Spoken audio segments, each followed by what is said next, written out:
If I had a nickel for every time someone tried to impersonate someone else in the last month, I'd have 2 nickels. Which isn't a lot, but it's weird that it happened twice. Now I know, it's the internet. As the old adage goes, there isn't a such thing as an original idea. Everyone, to some degree, is biting off of someone else. But there is a right and a wrong way to do things. Today, we're going to be talking about drawing inspiration and downright copying.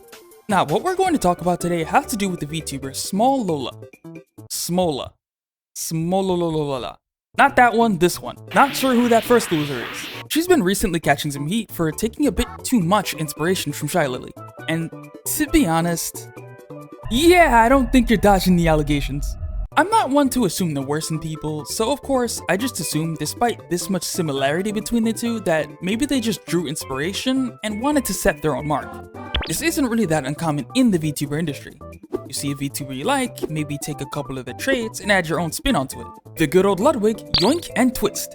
When a VTuber reaches the top spot, people will oftentimes begin projecting the traits from the bigger VTuber onto smaller talents, and think they must be drawing inspiration even if there isn't any inherent similarity. Blue Fillion, despite it being a model anyone can buy for like 30 munners. Any sea-based VTuber must be either Shylily or a Gargura clone. Oh shoot, you're a deer, you must be Fauna. Of course, the problem in this instance is that it looks like you just yoinked.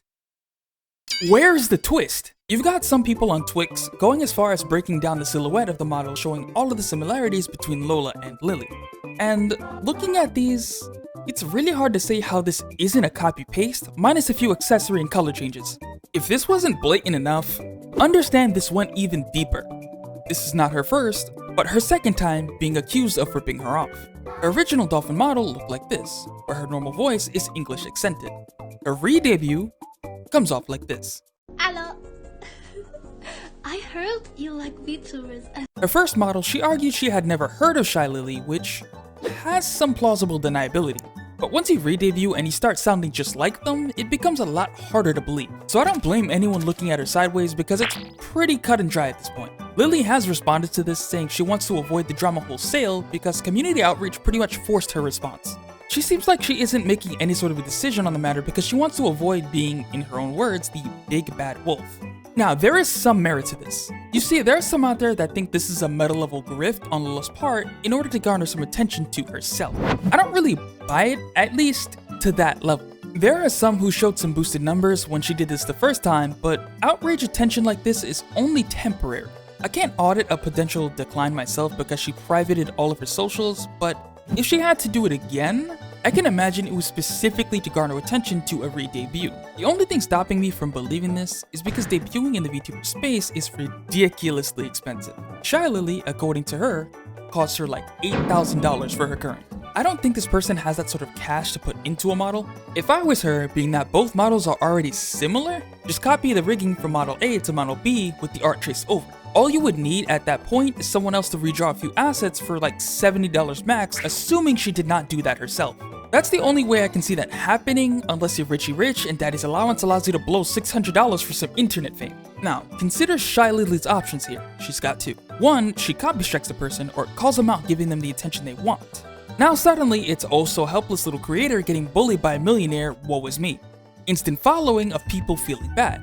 Pity views. They go back to the original model at best, which is unique enough to not raise any eyebrows, but she still walks away with the spoils of her antics. Costs a kidney, but it gets the job done. Again, assuming she paid for everything fresh. Only reason I don't believe this is because of the consequences.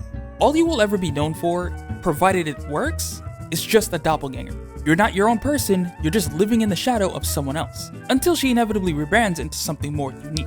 Option 2, she ignores it, allowing the other person to chill. This is the one she went with because part of how she manages herself is to avoid any and all drama. Keeps her on good terms with pretty much anyone. Eventually this will all die down and everyone will move on. I'm just surprised I've seen no mentions of the potential ramifications of this decision. To explain this point, let me draw up a scenario. You're scrolling on TikTok and you see this. If I had not told you this was Lola, would you have assumed it was Shylily? Because I would have assumed, whoa, she got a new model. If I sold a t-shirt with Lola's model, am I therefore not breaking the copyright of Shylily because it's Lola?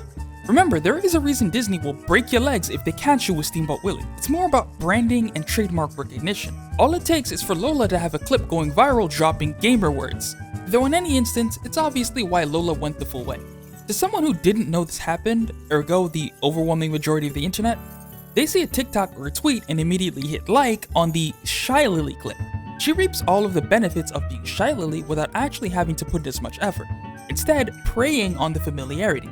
Branding is a very powerful thing. Co-opting a product with something you're already familiar with will never win a sale, but it does take you from cold to at least warm, because you're operating on a baseline level of trust. That's exactly why famous YouTubers can put themselves into a thumbnail and it carries itself.